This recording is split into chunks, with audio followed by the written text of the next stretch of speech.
శ్రీహరి తెలుగు ఆడియన్స్కి పరిచయం అవసరం లేని పేరు. స్టంట్ మాస్టర్గా కెరియర్ మొదలుపెట్టిన ఆయన ఆ తర్వాత నటుడిగా అంచెలంచెలుగా ఎదిగారు.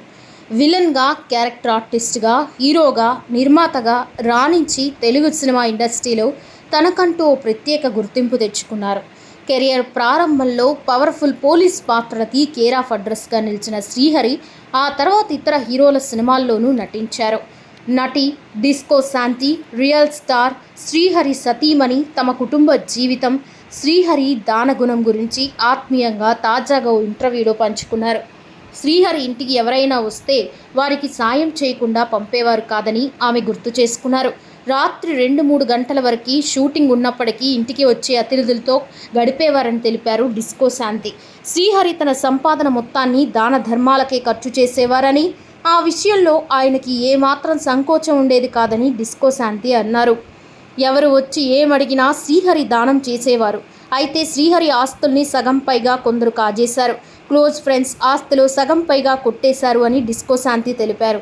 నన్ను ఏమార్చి ఇక్కడ నాకు ఎవరూ పెద్దగా తెలియదు అని నన్ను మోసం చేశారు.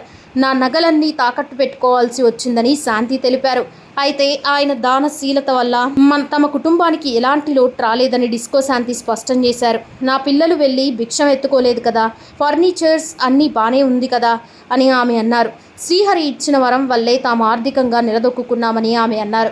ఆదాయ పన్ను గురించి శ్రీహరితో తాను చర్చించినప్పటికీ ఆయన ఇతరులకి సహాయం చేయడానికి ఎక్కువ ప్రాధాన్యత ఇచ్చేవారని చెప్పేవారు. శ్రీహరి గనుక బతికుంటే 5-6 ఏళ్ళు 10-15 కార్లతో మరింత ఉన్న శ్రీహరి గనుక బతికి ఉంటే 5-6 ఇళ్ళు 10-15 కార్లతో మరింత ఉన్నత స్థాయిలో ఉండేవారని అభిప్రాయపడ్డారు. అయినప్పటికీ శ్రీహరి మంచి మనస్సు, దానగుణమే తమకి శాశ్వతమైన ఆస్తిగా మిగిలిందని డిస్కో శాంతి అన్నారు. అలాగే శ్రీహరి చనిపోయిన తర్వాత ఎవరూ పట్టించుకోలేదు. సొంత వాళ్ళు కూడా శ్రీహరి చనిపోయిన తర్వాత ఎవరూ రాలేదు. నా అన్న తమ్ముళ్ళు మాత్రమే నన్ను చాలా కేర్గా చూసుకున్నారు. నాకు ఆరోగ్యం బాగలేకున్నా కూడా నన్ను చూడడానికి ఎవరూ రాలేదు. శ్రీహరి కుటుంబం నన్ను